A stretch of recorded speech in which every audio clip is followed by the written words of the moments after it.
Rewards and benefits, remuneration, that's again a chapter which is very important, and it time to time it's not been considered as the most important.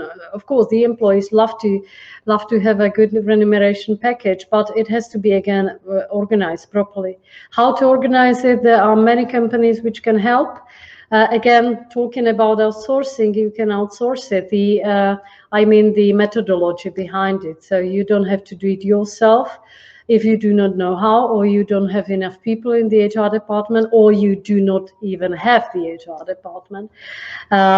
Because there are benchmarks, there are some kind of studies about that, and you would love to, definitely, if you're a good employer, you would love to pay the people according to the market.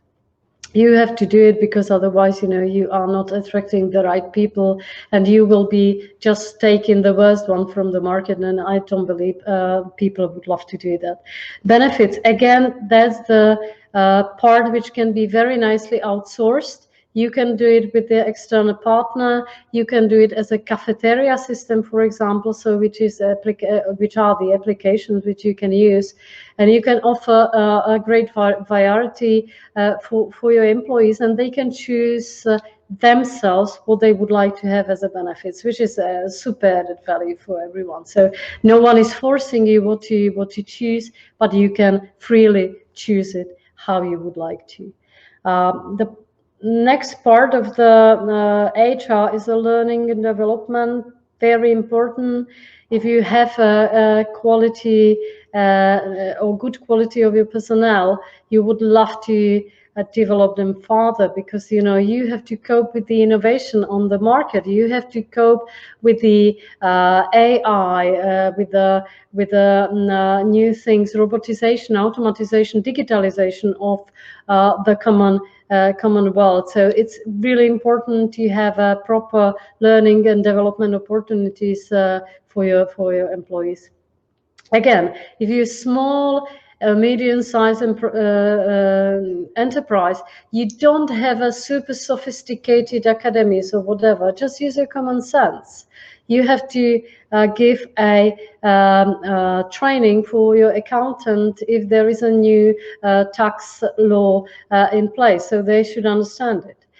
You have to work with the development of the communication skills, because if the people are communicating with your customers or clients, they should do it properly. So you have to improve that as well, etc., etc. So of course, it's always better if this has a structure.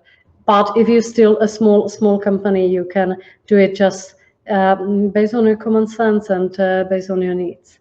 HR system and outsourcing, that's something which is very bright, and I guess that will be definitely enough to talk about in some other HR talks. But they are on the market. There are so many nice applications, so many things which might help you to organize the function, organize your personnel, and it costs not much. You can outsource it, you can buy it, you can have it as a platform. You just pay a monthly fee. You can use everything what is in there. It's safe. It's in accordance to the GDPR, so you don't have to be worried about any lacking the information or whatever it will be the security issues. Performance management and HR controlling, I put it in one cluster, but performance management is something, again, connected with everything. So if you have good people, you would love to give them a good reward, you will pay them well, you will develop them well, but you have to also control how they are fulfilling your expectation, how they are reaching the goals, how they are reaching the targets. Very important. Again, if you're a small company, you can do it simple, one page. You have to just define your targets, your KPIs, and then you can measure it. You don't have to have a super complicated and sophisticated system. You can do it in one page, or it's normally part of the HR system, which I was talking about previously. Controlling, HR controlling important, but I said a lot about that. So it's about the cost. So you have to measure the personnel cost, and it has to be tracked properly. And you have to, of course, cooperate with your finance department on that one, because you should not do it yourself. But you have to have it in the good shape, and you have to understand the cost behind. Talent management and succession, that's the one and the most important topic in the HR, because you have to spot the talents, you have to understand who your talents are, and you have to, of course, take care of them and support them in this, and tell them they are good and they are really valued. And you have to, of course, work with them. Otherwise, the other companies will also consider them as a talent, and they might steal these people from your company.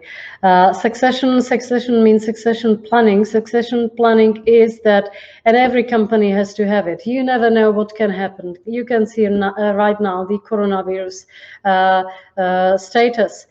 There might be some people who are in quarantine, who are sick. What are you going to do if they are suddenly out of your company? So you have to have a succession plan. Who will take the job if something unexpected happened? Nowadays, I guess we saw it. No one was prepared for this situation, and we have to cope with that. So clever companies, they do it properly, and they are prepared already. So they know if something like that happen, and we will not be able to work, so someone else can step in, or we will use technologies like we do right now. So we can't meet, but we can talk still.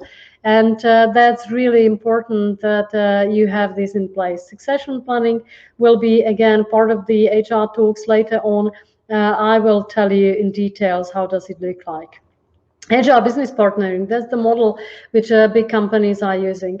It was developed by Mr. David Ulrich, and big companies are using it. How does it look like? You've got normally a front office and back office taking care of the personnel. I'm talking about these huge companies. When you've got 20,000, 100,000 employees, you have to organize it somehow. Front office, back office. It's the same like you in the shop. Front office, you are seeing the shop assistants there. They are helping you as a client or as a customer. That's the same in HR. Business partner is helping the customer, client, and clients are the employees. Normally, it looks like that the HR business partner has certain department. Normally, we are saying it is up to 200 people in the department, and he acts as the shop assistant. So it means that he or she helps to implement processes, to help with the performance management, to help with the hiring, etc., etc.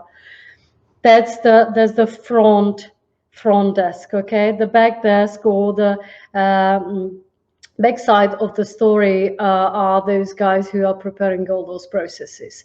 If you would like to do the learning and development, you have to have it something behind.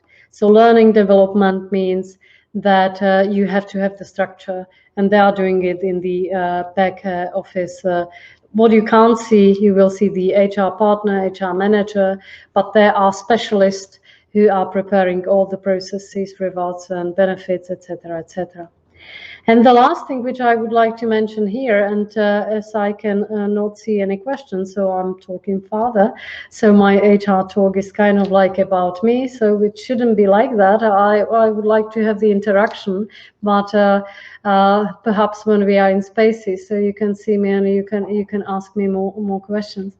So the last thing which I would like to stress here very quickly is about the corporate culture and employer branding. Again, important things, but it's not about the visualization. If you have a superb visualization, everything is beautiful presentation, everything has those beautiful colors, smiling faces, and the reality is crap. So you're coming to the nasty, negative organization.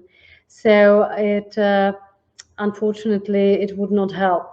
and you will never build a brand.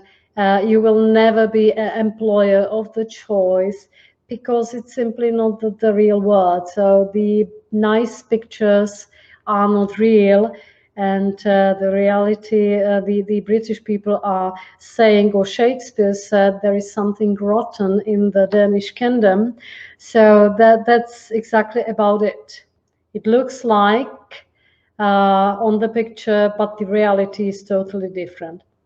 But on the contrary, you can see that there is no many smiling faces and beautiful PR and marketing, but they might be a super organization and a very welcoming structure where you would love to work, and you would love to be part of it. So we are at the end of the HR